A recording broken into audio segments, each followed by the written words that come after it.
Hey, Midnight Strike here, and this is my second review of the night, and this one's going to be of Linkin Park's new album, Living Things, that comes out in 6 days. So, as most of you know, if you're Linkin Park fans, this album has leaked everywhere, because the band, I think, put it on iTunes. I'm not sure if that's how it leaked, but anyways, I'm actually pretty surprised because this album is really good. I mean, this coming from after the atrocity that was A Thousand Suns, an album that was so bad it should never have existed, where only one decent song, The Messenger, at the very end of a pile of crap. I mean, it's amazing how they can just do a complete 180 and turn all the way around. Hell, some of the songs sound like they could be on Hybrid Theory and Meteora. Now, delving into the album itself. The album opens up with a familiar tune, Lost in the Echo. And boy does it echo. It echoes everything from Hybrid Theory to Meteora, and even a little bit of Minutes to Midnight with the hard rock driven guitars in there a little bit. It still has some of the synthesizers used in A Thousand Suns, but it's not overtly overly present, because in A Thousand Suns it was drowning. It had so many synthesizers and electronic techno pop elements, it was practically drowning in itself. And in Lost in the Echo, you can really hear the guitars. I mean, it almost sounds like it could be on Meteora. It's not heavy enough to be in Hybrid Theory, but it could be on Meteora. I mean, it's really good, actually. I mean, I've played it like 10 times already, and I just got it. This is like gonna be my favorite song by Linkin Park for a little while.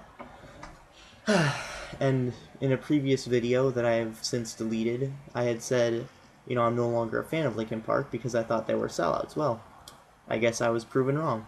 And I am man enough to admit it. I was proven wrong. Linkin Park might have gone astray with A Thousand Suns, but every band has that one album where they just kind of screw up.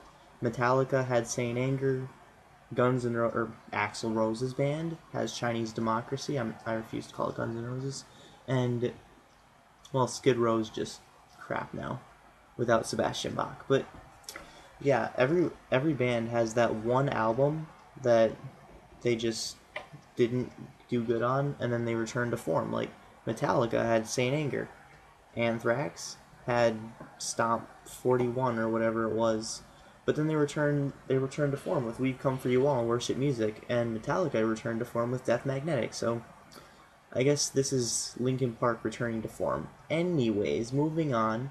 In My Remains is more of a slower song, and it can still echo a little bit of that vibe, that guitar-driven melody, and you can hear Chester's voice really well. Another thing I forgot to mention of Lost in the Echo, it's got the same format, the same, what am I looking for, the same formula that they used for the Hybrid Theory songs, with Mike Shinoda rapping the verses and Chester singing the choruses, and it works really well, surprisingly. I mean, with the synthesizers and everything. There's just that perfect amount of everything. I mean, they really weren't kidding when they said they were combining all four of their albums, their previous albums, into this. And in My Remains, like I said, guitar driven, really good, and just solid effort, I guess. Burn It Down was the first song I heard off this album, and at first I really did not like it because I was thinking, A Thousand Suns, but when putting it in retrospect with this entire album, I found it to be quite a remarkable song. I mean, I've listened to it a couple times, and it's already grown on me a little bit, so it's really surprising considering how much I hated it when I first heard it. Lies, Greed, and Misery. Lies, Greed, Misery. I will never like this song. This song, it sounds like a broken record player. And no matter how many times I try to listen to it, I can't get into it. I don't really like it. So I guess you could pass it off as filler, you could pass it off as downbeat, and just, I don't know, it's one of those songs. I'll Be Gone is another really good one. It's one of my favorites, along with Lost in the Echo and In My Remains.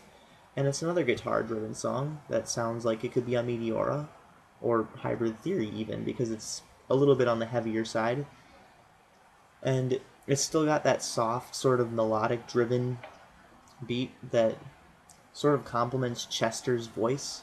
It really does complement Chester's vocals, because he uses sort of that soothing technique that he uses in the later albums. Like I said, it kind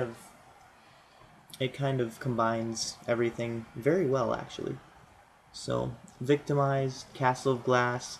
Castle of Glass, for some reason, really reminds me of Breaking the Habit. Just, it has that same sort of beat to it. I don't know, it has that same melody to it. And so does Powerless, a little bit. Tinfoil is a really good intro, it's a really good opener for Powerless. It just sort of slides right into it. So, and that's the kind of thing that I love to see on Meteora. And again, I know I keep mentioning Meteora, but that is my favorite Linkin Park album, and I don't think they're ever going to top it, but this certainly did live up. Well, it exceeded my expectations for a new Linkin Park album. I thought they were just going to turn out another garbage like 1,000 Suns. I guess I was wrong. So, hail Linkin Park. They're amazing again. I guess. There's only 2 songs that I really don't like on this album.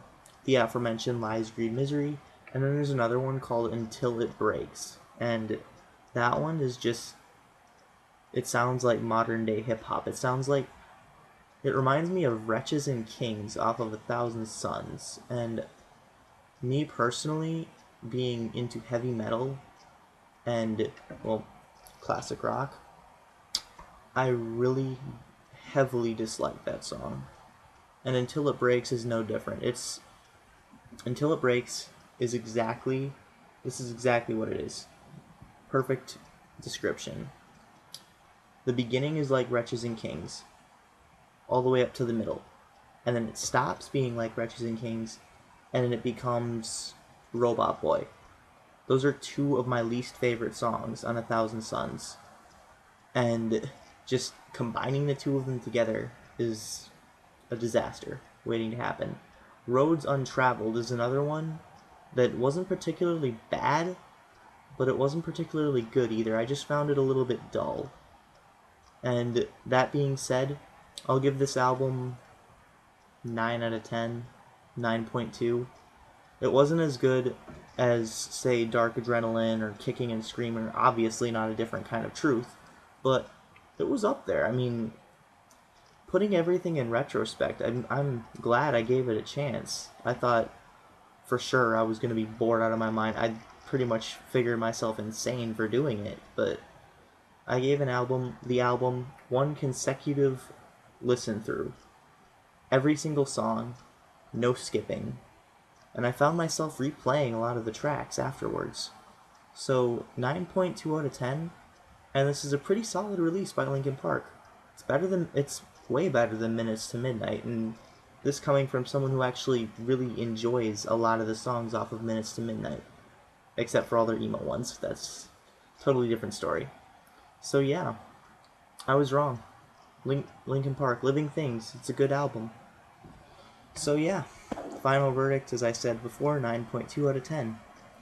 And if you like this review, subscribe to my channel, comment, and obviously you can't like any of my videos because I have it disabled. The reason for having my likes disabled is because I want to hear what everyone has to say, why they dislike it, why they like my videos, why they dislike my videos, instead of just trolling and putting, like, dislike. So, just my personal thoughts. So yeah, hope you enjoyed the video. Like and subscribe. Or comment and subscribe.